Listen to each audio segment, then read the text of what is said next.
ఈ 18 నెలలు మనం చేసిన పని ఒకసారి సమీక్ష చేసుకొని మళ్ళీ ఈ 6 నెలల్లో ఏమేం చేయబోతున్నాం మనం రీఎన్ఫోర్స్ చేసుకుంటాం. ఇంకొక పక్కన ఈ 18 నెలలు నేను మొదటి నుంచి చెప్తున్నాను, నేను గాని పవన్ కళ్యాణ్ గారు గాని బీజేపీ గాని ముగ్గురం కలిసి నరేంద్ర మోడీ గారు దేశ ప్రధానిగా ఎన్నికలప్పుడు మేము ఒక హామీ ఇచ్చాం. సంక్షేమాన్ని కొనసాగిస్తాం, ఎంపవర్మెంట్ కోసం పనిచేస్తాం, అభివృద్ధి ఫాస్ట్ ట్రాక్ లో పెడతాం, రాష్ట్రాన్ని పునర్నిర్మాణం చేస్తాం. ఈ రెండు కూడా సుపరిపాలన ద్వారా ప్రజలకు ఎప్పటికప్పుడు సాటిస్ఫాక్షన్ పెంచడానికి చేస్తామని ఆ రోజు చెప్పాం. ఆ రోజు ఇచ్చిన మాట మా ఫైనాన్స్ అయితే నాకు ఎవ్రీ డే డబ్బులు లేవు అంటారు. నీ డబ్బులు లేకుంటే అది తర్వాత నేను ఇచ్చిన మాట నిలబెట్టుకోవాలి. దానికి ఏం చేయాలని హార్డ్ వర్క్ చేద్దాం, క్రియేటివ్ వర్క్ చేద్దామని నేను ఎప్పటికప్పుడు వాళ్ళని ఓవర్ రూల్ చేస్తా ఉంటా. అందుకే ఈ రోజు మీరు చూస్తే ప్రజలకు ఇచ్చిన భరోసా నిలబెట్టుకున్నాం.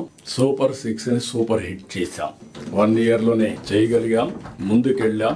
ఒక్క పెన్షన్ పైన బెస్ట్ డీబీటీ కంట్రీలో 50,000 కోట్ల రూపాయలు పేదవాళ్ళకి ఒక్క పెన్షన్ ద్వారా మనం ఇచ్చే పరిస్థితికి వచ్చాం. ఇది great achievement, great satisfaction for all of us. We are all here. మనందరికి ఉండేది పేదవాడికి మెరుగైన జీవన ప్రమాణాలు పెంచడానికి. దీనికంటే బెస్ట్ ప్రోగ్రామ్ లేదని నా ఉద్దేశం. అందుకని మనం చేయగలిగాం. ఇంకా అనేక సంక్షేమ కార్యక్రమాలు తీసుకుని సూపర్ 6